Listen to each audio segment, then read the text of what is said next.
Welcome to Rate My Gadget.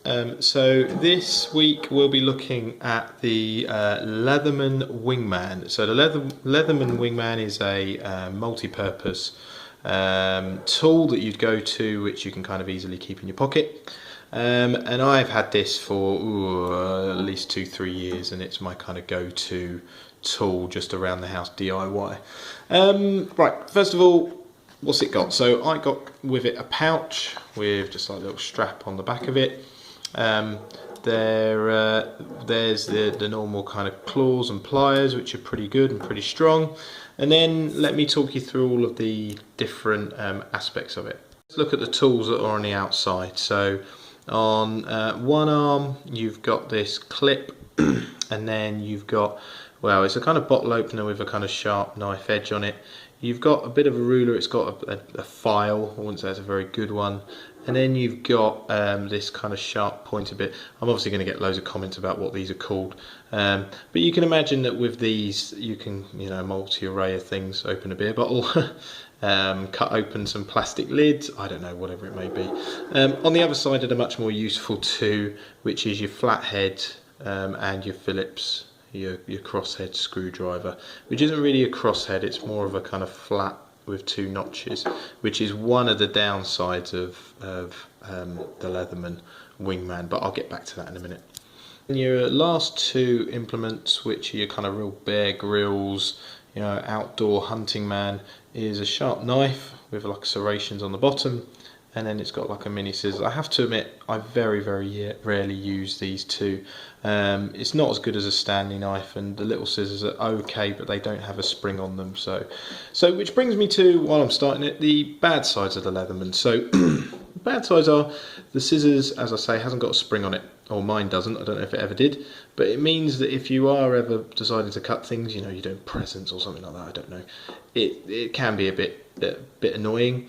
And I know other army knife manufacturers do have that function.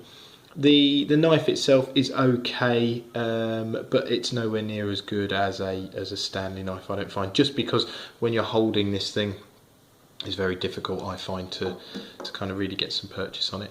The other disadvantage, let me just pause. Okay, the other disadvantage, and those who are parents out there will know, that you'll always be clambering around trying to find a screwdriver to undo the batteries on your kiddie's toy, which you need to replace. Now, this is the Phillips head and the flathead. Now, Phillips head, starting with that, this is really no good to get into those kind of sunken screw heads because of the kind of size of the head and how big it is. So really it's only for exposed heads. And for both of these, that is the configuration that you're screwing anything in. So therefore, any kind of torque that you're putting into the thing, it's very difficult to make sure the axis of rotation is around those two. So you end up sometimes slipping out of it, and especially when you're trying to put that last kind of, the kind of last screws in, which is really frustrating. And actually it means that for most of the time, and for these kind of things, you want to try and go to it for everything. And actually I find that my screwdriver set is readily at hand, and I very rarely use this for that.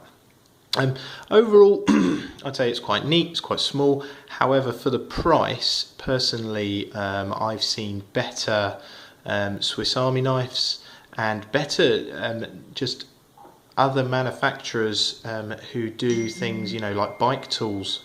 Park Tool do very good ones. So hence I would probably say that this doesn't come very highly. I've put a link in the description on YouTube that will take you to Amazon. I'd say overall I'd probably give this a 6 out of 10. Okay. Since doing this video, someone pointed out to me, a friend of mine the other night, that there is a spring on it. The reason that the spring sometimes doesn't work is if you don't have the scissors fully engaged. So I thought I'd better clarify that just in case I get the lawyers on me. Okay. Which I never use, but there must be a reason for it, and someone's going to tell me why there is. With the jaws, you can clamp the jaw so it goes over the side here. The only thing I've found of potential use is that when you swing these down, they lock in place there. I've never found a reason why that works.